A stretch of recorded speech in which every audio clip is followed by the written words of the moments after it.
भेरगाव जिल्ला इउपिपिएलनि बानजायनायाव दिनै टंला टाउनाव मोनसे गोजोन आरो खौसेथिनि हानजा सुरनाय बे हानजा सुरनाय हाबाफारिखौ लानाय जादों।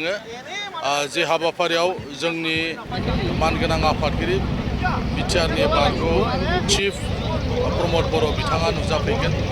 बिथांजों लोगोसे जोंनि वर्किं प्रेसिडेन्ट राज्य सभानि एमपि रोनगोरा नार्जारी, लक सभानि एमपि जयन्त बसुमतारीजों लोगोसे जोंनि हानजानि गोबां एमएलए आरो बिटिसिनि एमसिएलए बिथांमोना बाहागो लाफैगोन।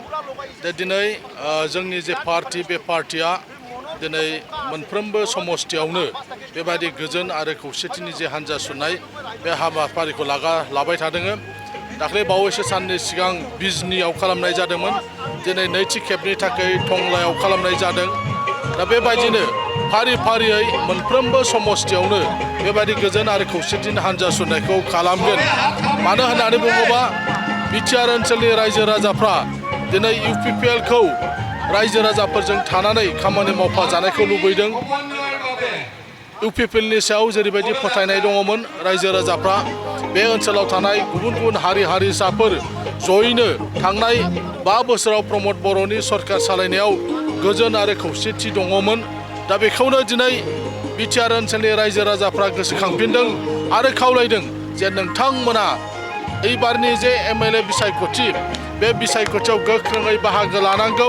रायजो राजाफ्रा नोंथांमोनजों जोङो दं होननानै रायजो राजाफ्रा खावलायदों आरो बिनिखायनो जोंबो जानजि खाफ्रादों जे इउपिपिएल हानजाया फैगौ एमएलए जे बिसायख'थि बे बिसायख'थियाव गोख्रोङै जोंबो बाहागो लागोन। बे बिटिआर ओनसोलाव जों जे गोजोन आरो खौसेथिजों जे गायसननो नागिरदोंमोन आरो गायसननानै खामानि मावदों, बे आद्रा थानाय जि खामानिफोर बे खामानिफोरखौ जोङो मावफुंनो थाखायनो बिटिआर ओनसोलनिफ्राय गोबां जाहाथे जोंनि एमएलए जों दैथायहरनो हायो। मानोना आसामाव दिनै हारसिङै रावबो सरकार दानो हानाय नङा। दिनै एलायन्सनि मोनसे सरकारा जाखानांखागोन।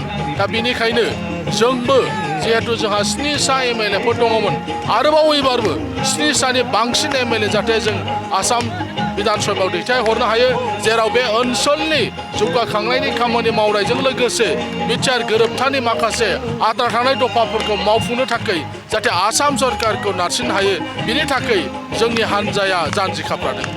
बे समाव नुनो मोनदों जिहेतु बेनि सिगाङाव बिटिएफआ फिन आरो गावसोरनि आखायाव लांबाय। इउपिपिएलआ गोबां बेयाव गोनां जादों।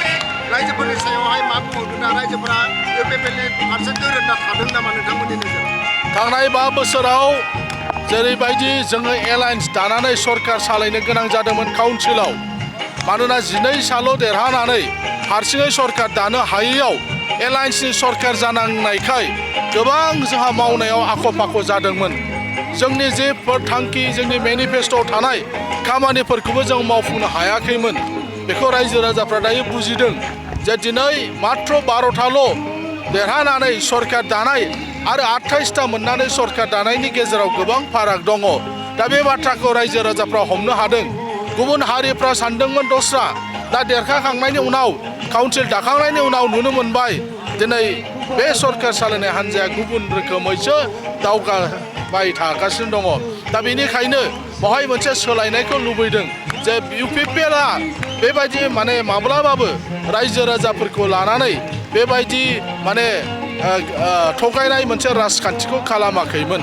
दा बेनिखायनो बिटिआर ओनसोलाव थानाय गुबुन गुबुन हारि हारिसानि मानसिफ्रा लुबैफिनदों, नङा जोंहा सायख'नायाव जोंहा गोरोन्थि जाबाय, एबार फिन जों इउपिपिएलनि बिजाथिफोरखौ सायख'फिनगोन होननानै बिथांमोना दायो बुंदों।